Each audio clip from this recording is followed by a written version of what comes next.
नमस्कार मित्रांनो, मी अमर स्पर्धा मित्र चॅनलमध्ये आपलं स्वागत करतो. मित्रांनो, आजच्या व्हिडिओमध्ये आपण बघणार आहोत इंग्लिशचा पेपर.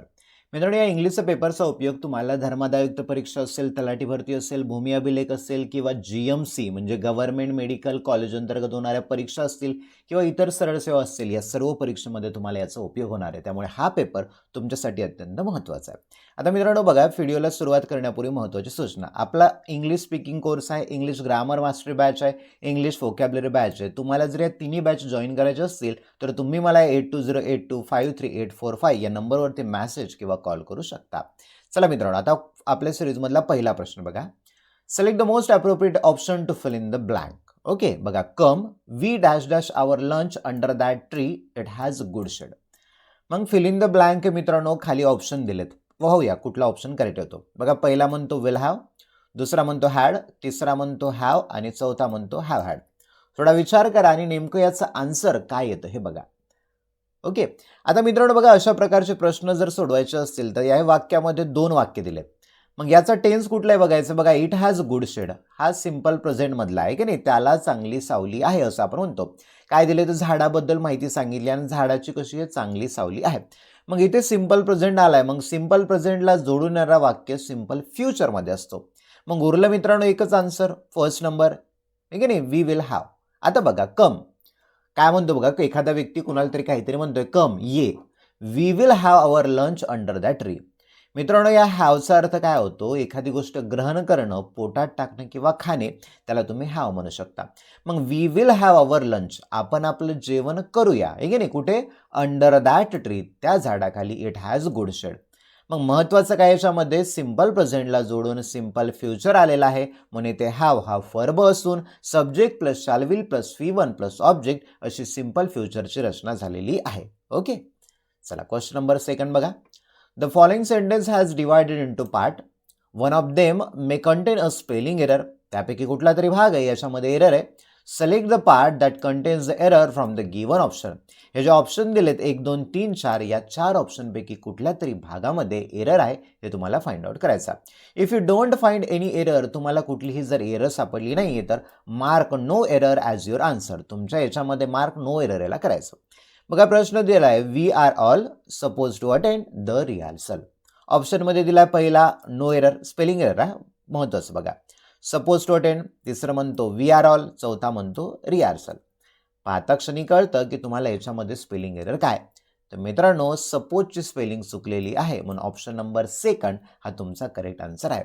मग SUPPOSE अशी स्पेलिंग होती त्याची, SUPPOSE, सपोज म्हणजे अंदाज आहे की नाही, मग इथे स्पेलिंग सपोजची चुकलेली आहे. चला पुढे बघा. Sentence of a paragraph are given below in jumble order. Arrange the sentence in the correct order to form a meaningful and coherent paragraph.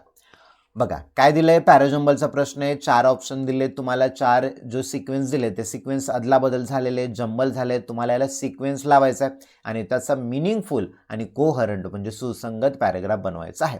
सर्वप्रथम अशा प्रश्नामध्ये काय करायचं, पूर्ण ते जे सिक्वेन्स दिले ते वाचून घ्या आणि नंतर त्याचा सिक्वेन्स वाचूया. चला वाचा. Mulla's hair too was flying right back in the wind. बघा, टू म्हणजे सुद्धा आहे का नाही, म्हणजे याच्यापूर्वी काहीतरी असेल ना, आहे का नाही. तो म्हणला मी क्लासला येणार नाही. दुसरा काय म्हणतो, मी सुद्धा येणार नाही, म्हणजे पहिला वाक्य काहीतरी असेल ना, म्हणजे हे पहिलं वाक्य नाही. दुसरं बघा, अननोन टू मुल्ला. त्या मुलांना काही माहिती होतं का, नाही. The horse had actually taken flight on a sighting snake and bolted. Unknown to Mulla म्हणजे हा पण दुसरा नाही. तिसरा बघा, the towns people once notice Mulla Nasruddin charging through the village on his horse. हे येऊ शकतं. ओके, पुढे बघा, the horse was going at full gallop, its tails flying high. चला सापडलाय, सी हा आपला करेक्ट आन्सर आहे. सी वाले बघा 2 आहेत ऑप्शन आपल्याकडे, CDAB आणि CBDA. आता हे पहिलंच कट झाले बघा आणि चौथं सुद्धा कट झाले. आता बघूया आपण मित्रांनो. सी बघा, द टाउन्स पीपल म्हणजे गावातील लोक, वन्स नोटिस्ड एकदा त्यांनी पाहिलं, लक्ष दिलं, Mulla Nasruddin charging through the village on his horse. Charging through the village on his horse, Mulla Nasruddin जे होते ते त्यांच्या घोड्यावरून गावामधून चार्ज म्हणजे वेगाने जात होते असं लोकांनी पाहिलं. पुढे बघा, आता इथे हॉर्सचा प्रश्न आला मित्रांनो. हॉर्स आहे महत्वाचा, मेन कनेक्टिव्हिटी शोधायची, कुठल्या वाक्यामध्ये कनेक्शन आहे, जोड कुठं बसतो ते बघायचं. मग डी मध्ये जोड बसलाय बघा. ओके, डी मध्ये जोड बसलाय. The horse was going at full gallop, its tail flying high. आता इथे हॉर्स दिलाय म्हणजे पुढचं वाक्य हॉर्सचं. Horse was going at full gallop. Full gallop म्हणजेच काहीतरी एकदम स्पीडने, अतिशय वेगाने तो घोडा सुद्धा समोर जात होता.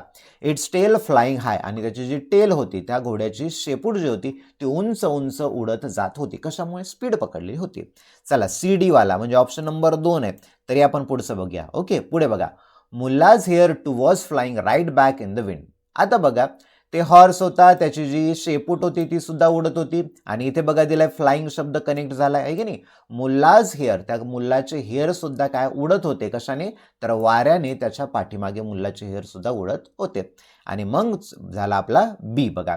अननोन टू मुल्ला, आणि मुल्लाला माहिती नव्हतं. The horse had actually taken freight on sighting a snake and bolted. आणि मुल्लाला माहित नव्हतं की घोड्याने एकदम वेगाने उडी मारलेली. कशावरून? तर स्नेक, त्या सापावरून, आणि तो वेगाने पळत सुटलेला आहे. मग मित्रांनो, CDAB हे तुमचं करेक्ट आन्सर झालेलं आहे, ऑप्शन नंबर 2. ओके, चला पुढे बघा. Select the most appropriate synonym of the given word bracket to fill in the blank. मित्रांनो, सिनोनिम फाइंड आउट करायचा आहे, समानार्थी शब्द. ओके, बघा. The envious neighbor peeped in from the window and saw a pile of gold on the ground. आता मित्रांनो, एनव्हीएस शब्द दिला. या एनव्हीएसला सिनोनिम तुम्हाला शोधायचा. बघा, तुमचं चेक करायचा किती प्रश्न बरोबर येतात. पहिला आहे काइंड, दुसरा जलस, तिसरा सॅटिस्फाईड, आणि चौथा एन्थुजियास्टिक. आता मित्रांनो बघा, बाकीचे ऑप्शन तर काइंड माहिती आहे, जलस माहिती आहे तुम्हाला, सॅटिस्फाय माहिती आहे, ओके, या प्रकारचं. पण तुम्हाला इन्व्हेस्टचा माहिती असणं अर्थ आवश्यक आहे, कारण इन्व्हेस्टचा सिनोनिम शोधायचा. मित्रांनो बघा, रूट वर्ड येतो आपल्याकडे एनव्ही. एनव्हीचा अर्थ काय होतो? ENVY. एनव्ही म्हणजेच काय? तर मत्सर. एखाद्याविषयी तुमच्या मनामध्ये हेवा वाटणे, जळणं, आपण जळणं म्हणतो ना, एखाद्यावर जळणे, तर त्याला एनव्हीस असं आपण त्याला म्हटलं जातं. मग एनव्हीएस नेबर, जळणारे नेबर, शेजारी. पीप्ड इन, पीप्ड इनचा अर्थ होतो मित्रांनो डोकावून पाहणे. सेंटेन्स दिले, याच्यामध्ये सुद्धा शब्द महत्वाचे आहेत, लिहून ठेव जा. ओके, पीप्ड इन म्हणजे काय? तर डोकावून पाहत होते. फ्रॉम द विंडो, कुठून पाहत होते? विंडोमधून, खिडकीमध्ये. आणि त्यांनी पाहिलं, पाहिलं. अ पाईल of gold on the ground, जमिनीवरती काय? तर पाईल, ढीग आहे, कशाचा? सोन्याचा ढीग आहे, असं त्यांनी पाहिलं. मग इन्व्हेस्ट म्हणजे जळणं, मग याला समानार्थी शब्द झाला मित्रांनो जलस, ऑप्शन नंबर 2, आहे की नाही. बघा, पहिला काइंड म्हणजे दयाळू, जलस म्हणजे जळणे, मत्सर वाटणे, हेवा वाटणे, त्या प्रकारचं. सॅटिस्फाईड म्हणजे काय? समाधान असणे. इंथुजियास्टिक म्हणजे काय? उत्साही असणं. ओके, चला पुढे बघा. Select the most appropriate antonym of the given word. Antonym, विरुद्धार्थी शब्द. ओके, बघा. It is dubious that police will catch the chain snatches within 2 or 3 days. Dubious, okay, याचा विरुद्धार्थी.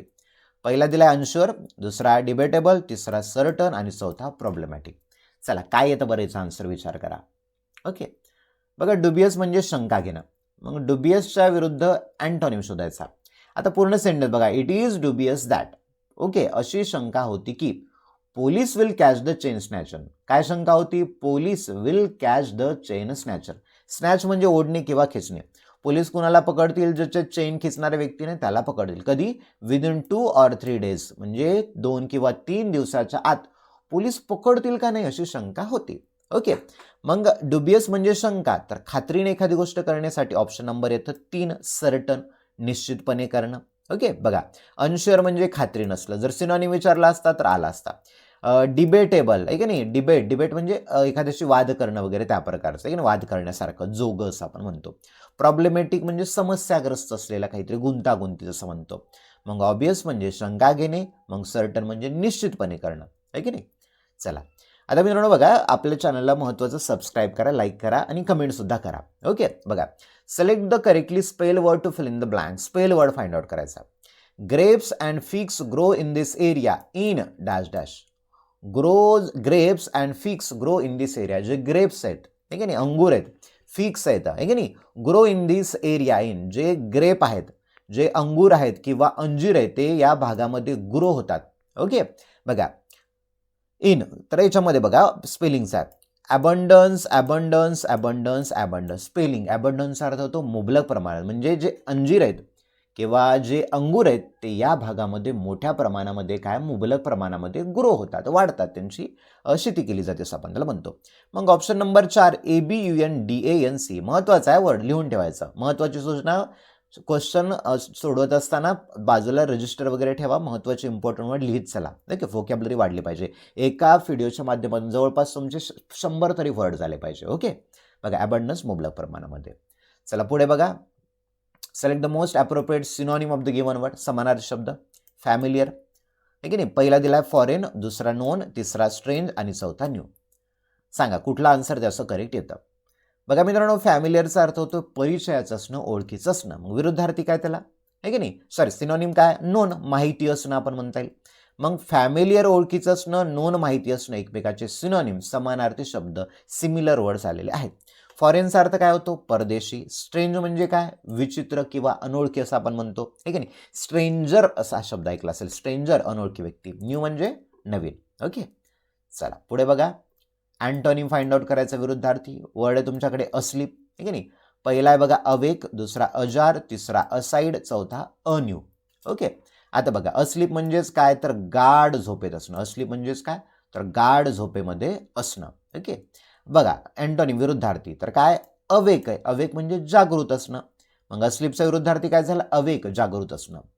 मित्रांनो हे वर्ड आहे अजार. अजारचा अर्थ काय होतो, की फट असलेलं, समजा डोर असेल, दरवाजा असेल, त्याला फट आहे, छिद्र पडलेले वगैरे, त्याला अजार असं म्हणायचं. ओके, असाइड म्हणजे बाजूला, अन्यू म्हणजे नवीन. चला पुढे बघा. Select the most appropriate proverb for the given meaning. बघा प्रोवर्ब शोधायचं तुम्हाला. What you do is more important than what you say. Option आहेत बघा 4. पहिला म्हणतो all good things must come to an end. पुढे फॉर्च्यून फेवर्स द बोल्ड. तिसरा म्हणतो absence makes the heart grow fonder. आणि चौथा म्हणतो action speak louder than words. मग इथून लगेच कळते बघा, what you do is more important, तुम्ही काय करता हे महत्वाचं आहे. दॅन कशापेक्षा, व्हॉट यू से, तुम्ही काय म्हणता यापेक्षा तुम्ही काय करता हे जास्त महत्वाचं आहे. म्हणजेच मन येते 4 नंबरची. Action speak louder than words. बघा ॲक्शन स्पीक, तुमची कृती स्पीक करते, बोलते, लाउडर जोराने बोलते, कशापेक्षा, शब्दांपेक्षा. म्हणजे काय, तर शब्दांपेक्षा कृती बरी ही मन तिथे आपोआप बसते, प्रोवर्ब बसते. ओके, चला पुढे बघा. Select the most appropriate option to fill in the blank.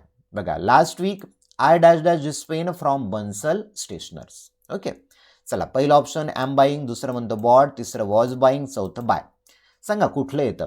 तुम्हाला सांगितलं की फिल इन द ब्लँक असेल तर त्याच्यामध्ये काही जे वर्ड असतात बघायचे, टेन्सनुसार जमतात का, कुठल्या काळामध्ये विचारण्यात आलेले, या प्रकारचं.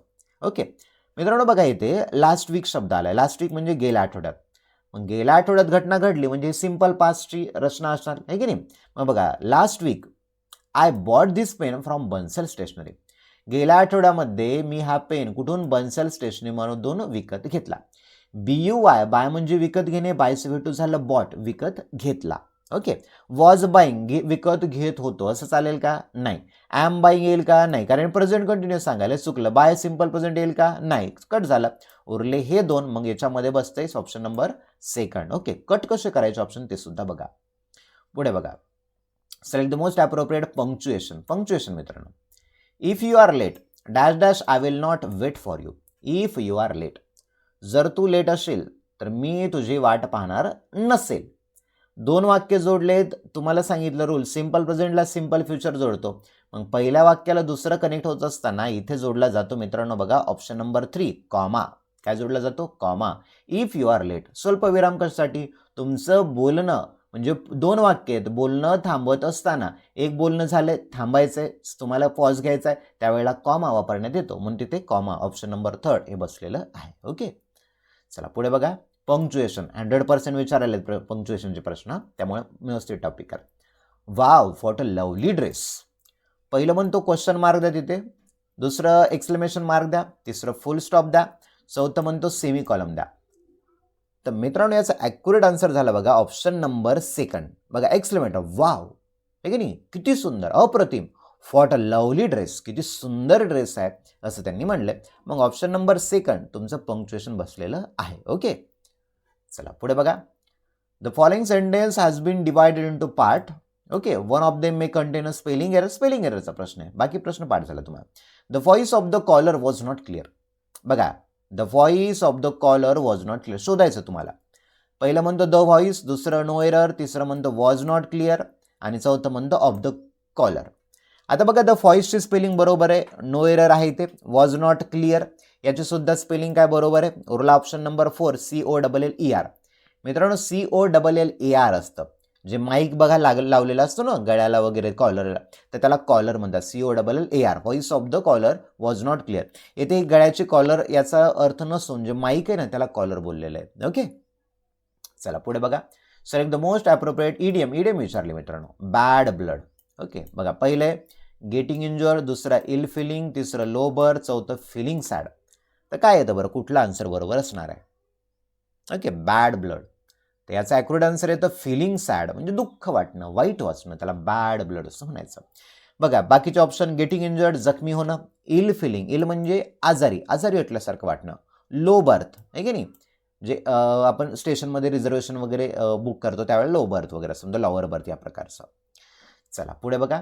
Sentence of a paragraph are given in jumble order. Jumble ऑर्डरचा प्रश्न आहे. Arrange the sentence in the correct order to form a meaningful and coherent paragraph. जो पॅरेग्राफ दिला आहे त्याला तुम्हाला सिक्वेन्सली लावायचा आहे. पहिल्यांदा सर्वप्रथम वाचून घ्यायचं सर्व आणि मग ठरवायचं. ओके, बघा. अ ग्रुप ऑफ 4 फ्रेंड्स, 4 मित्रांचा समूह, lived deep inside a forest, कुठं राहायचे, जंगलामध्ये राहायचं.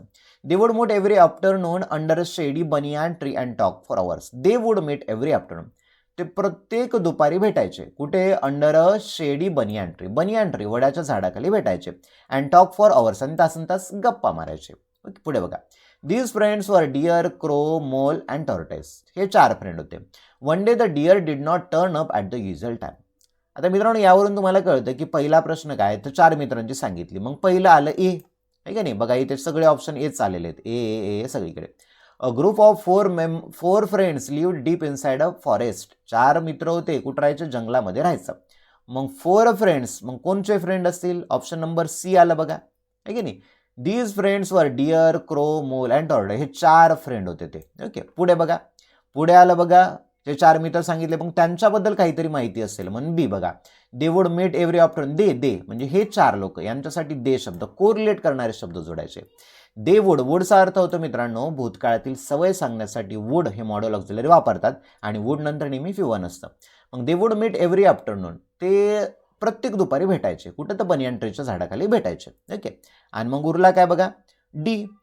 वन डे, एके दिवशी, the deer did not turn up at the usual time. Usual time म्हणजे नेहमीच्या वेळेला. पण एके दिवशी तो डिअर जो हरिण होता तो त्याच्या नेहमीच्या किंवा वेळेच्या टायमाला किंवा दुपारच्या वेळेला आला नव्हता. मग ऑप्शन नंबर बघा ACBD, जे आपलं ऑप्शन नंबर 4 हे तुमचं करेक्ट आन्सर आहे. ओके, आता मित्रांनो बघा महत्त्वाची सूचना, आपला इंग्लिश स्पीकिंग कोर्स आहे. हा कोर्स 60 डेजचा आहे. त्याची फीस आहे 1999. त्यामध्ये English communication skill, vocabulary building, basic advance English grammar, body language, presentation skill, practice exercise दररोज मिळणार आहे तुम्हाला आणि ग्रुप डिस्कशन असणार आहे. हा कोर्स जॉईन करू शकता तुम्ही, किंवा इंग्लिश मास्टरी बॅच आहे.